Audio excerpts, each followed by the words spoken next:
Okay, so now let's go and the Caesar Cipher. So Caesar Cipher is the most used cipher that is being taught in the academic when you talk about the history of ciphers. So this is the cipher which is almost taught in all the academic institutions and everywhere. Okay, so let's just start with the Caesar Cipher as well.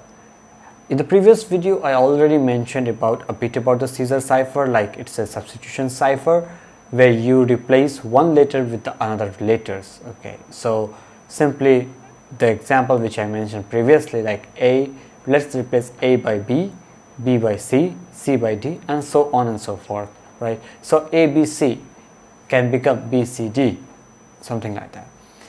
Now this is very simple, right? So for example, you write your name ABC and you give a decrypted symbol as BCD, someone can just look at it and then just realize, like, okay, maybe you can just shift one by one and then you get a decrypted text. The Julius cipher, when he was trying to send the encrypted text to his army on the war front, he used to have a rot 7.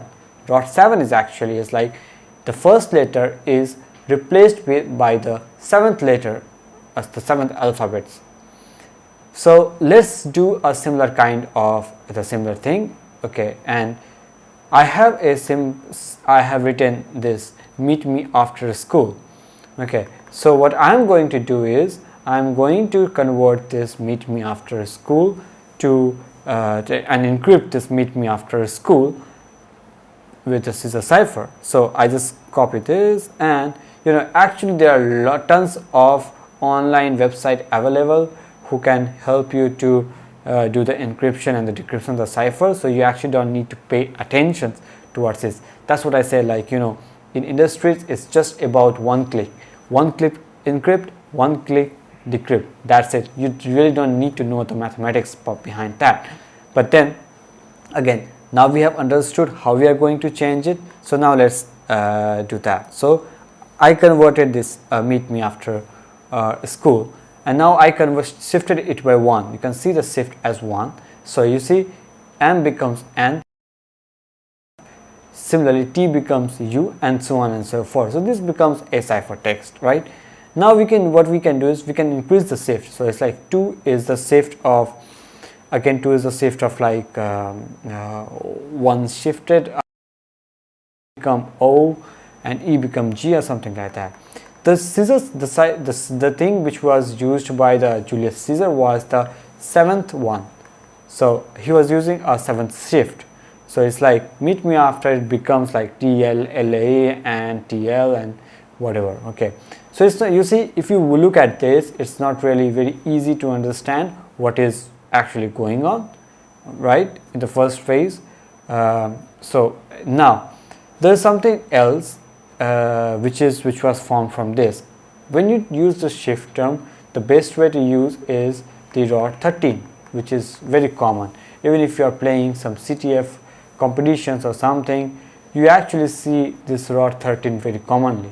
So why the reason for using the rot 13 is, since you have 26 alphabets, right, in the English alphabet system, so 13 is the middle one.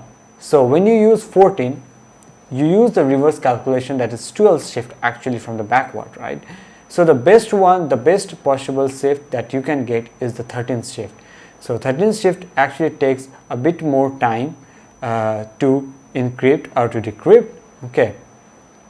For example, if you see the 12th shift, the 12th shift is taking 11th shift is taking 0.08, then you have 13th shift as 0.13 milliseconds, 12th shift is 0.11 millisecond.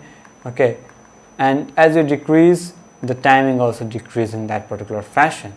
So this is the reason why we are taking the rot 13 as in standard. Obviously it's not advised to use this Caesar cipher or any of these simple substitution ciphers if you are dealing with some critical stuffs. For those kind of things, you have many modern ciphers like RSA, elliptical ECC, and other ciphers.